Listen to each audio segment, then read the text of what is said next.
The first characteristics I noticed on myself before I was diagnosed was that I was a lot taller than everyone else. As a kid, at the moment I'm 6 feet tall, but I was always taller than my peers. When I was a kid, I was also very skinny and had very long fingers.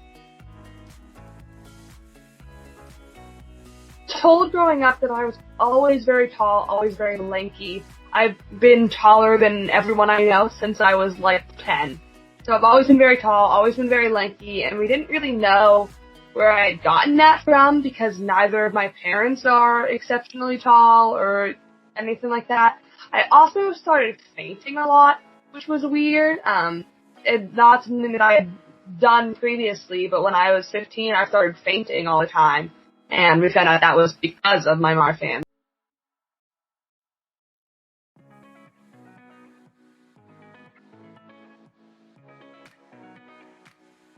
Some ways that Marfan syndrome has impacted my daily life is that every 2 years I go to Boston Children's to have an EKG of my heart to make sure everything is okay. I also go visit a eye doctor every year to make sure that I don't have anything wrong with my retina.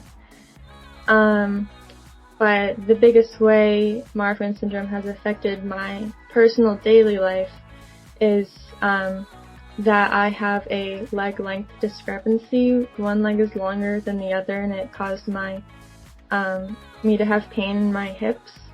I wear a shoe lift in my shoes because of it, and I also have had 2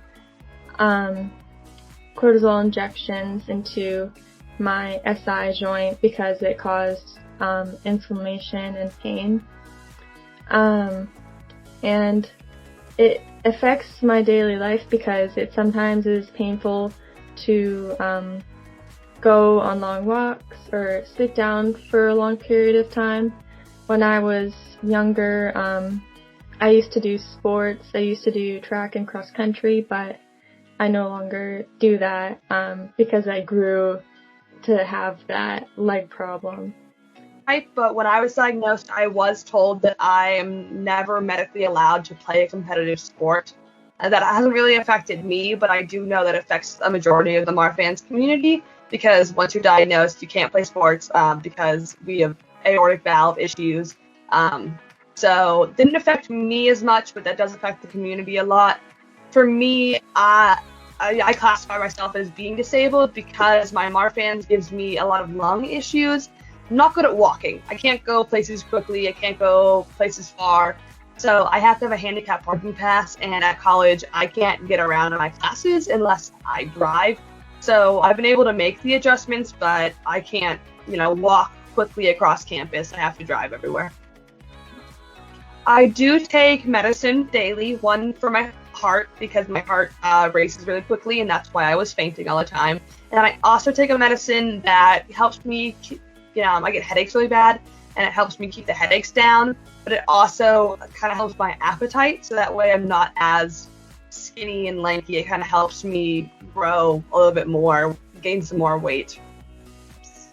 I get an echocardiogram, which is like a scan of your heart every single year. I also go to 2 different eye doctors, one for my normal prescription and another one to make sure I'm not getting any cataracts or anything, because that's something that can happen with Marfan's. Normally I have at least 3 Marfan's related doctor's appointments a year.